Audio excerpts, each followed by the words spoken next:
Cut a raw onion in half, and your eyes will sting and fill. Stand in campfire smoke, and they'll do it again. This is old machinery, shared by almost everything that lives in air. A dog's eyes water. A crocodile's eyes water. That's where the phrase comes from. Walk through the animal kingdom, and you'll find wet eyes everywhere, doing the dull, vital work of keeping a delicate organ from drying out. Now find the one animal whose eyes spill over for a different reason. Not dust, not wind. Something happened. A phone call, a goodbye at a train platform, a face it hasn't seen in 20 years coming through a door. The body, for no mechanical reason at all, sends salt water down the cheeks. There's exactly one creature on this planet that does that. You've been it your whole life. This is stranger than it sounds, and it's worth slowing down on, because evolution is a famously stingy accountant. It doesn't keep features that don't earn their keep. Useless things tend to get pared away over enough generations. So a behavior that shows up in one species and no other, that costs energy and blurs your vision at arguably the worst possible moment, that's not a footnote. That's a puzzle with a missing piece. Charles Darwin noticed the puzzle and, unusually for him, shrugged. In 1872, in his book on the expression of emotions, he looked at weeping and called it essentially purposeless, an incidental byproduct, a glitch thrown off by other machinery, signifying nothing. Coming from one of the most patient observers who ever lived, that's a remarkable thing to put on paper. And it may be one of the few places he was simply wrong.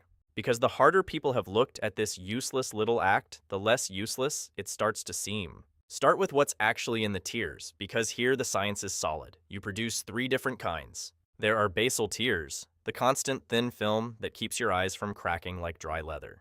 There are reflex tears, the flood the onion triggers, and there are emotional tears, the ones that arrive with feeling. In the 1980s, a biochemist named William Frey, working in St. Paul, Minnesota, did something nobody had bothered to do. He collected emotional tears and reflex tears separately and ran the chemistry. They weren't the same. Emotional tears carried more protein and a different cocktail of stress-related compounds, things like the hormone prolactin and ACTH, plus a natural painkiller type molecule. From that real finding grew a very tidy idea. If sad tears are chemically loaded with stress hormones, then crying must be the body flushing them out, wringing the bad chemicals from your system like water from a sponge. That's why you feel lighter afterward. It's clean, it's satisfying, and it explains the relief. It became the popular story of crying for decades. There's just a problem with it. The detox idea has been floating around since the mid-80s, and in all that time, the evidence for it never really firmed up. The amount of fluid you lose to a good cry is tiny. The notion that you're meaningfully draining stress chemicals out of your bloodstream through your eyelids doesn't hold much weight. So treat it as a dated hypothesis wearing a lab coat, not a settled fact. The chemistry Frey found is real. The conclusion people hung on it is shaky. And once you stop trusting the detox story, a much sharper question walks in. If crying is a private internal cleanup, a personal release valve, then why does it happen on your face? Why is it visible? A detox doesn't need an audience. Your liver filters your blood all day long and never once announces it. Yet tears do the opposite of hiding. They pool, they catch the light, they run slowly enough to be seen across a room, they redden your eyes and thicken your voice so that even a stranger knows in half a second exactly what's happening to you. A behavior that evolved purely for the inside of one person would have no reason to be that loud on the outside. That mismatch is the crack in the whole thing. Here's where, in the last couple of decades, researchers like the Dutch psychologist Vingerhoets and the neurologist Michael Trimble walked through that crack with a different idea. What if the tears were never mainly for the crier? What if they're a signal, aimed outward at everyone else? Look at what crying actually does to you, the one doing it. It floods your eyes and softens your vision. For a moment, you literally can't see well enough to fight or to run. That's a strange thing to broadcast, unless the message is precisely that. I am not a threat. I have dropped my guard. It's the body's white flag, an honest display of surrender and trust, the opposite of bared teeth. And it's an almost impossible signal to fake on demand, which is exactly what makes it trustworthy.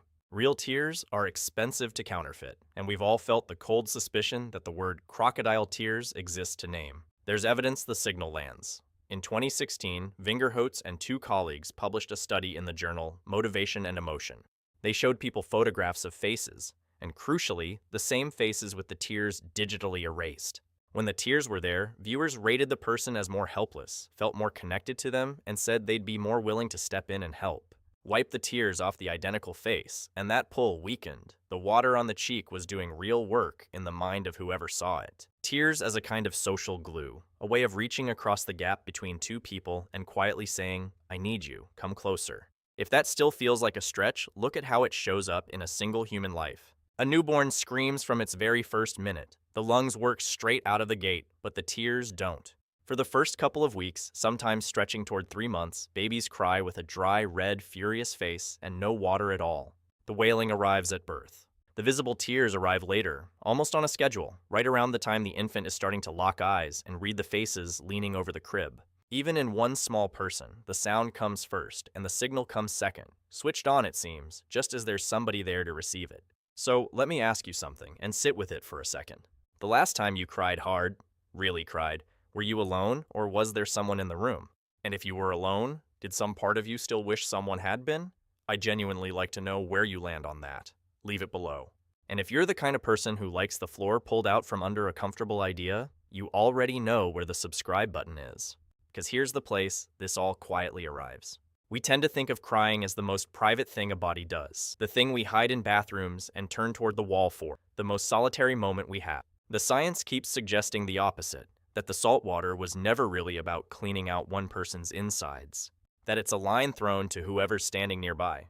Darwin called it purposeless because he was looking in the wrong place. He was looking inside one person, and inside one person alone, there really isn't much point to it. The purpose was never in there. It was in the space between two people. We didn't evolve tears to feel better by ourselves. We evolved them, it seems, because we were never built to be by ourselves in the first place.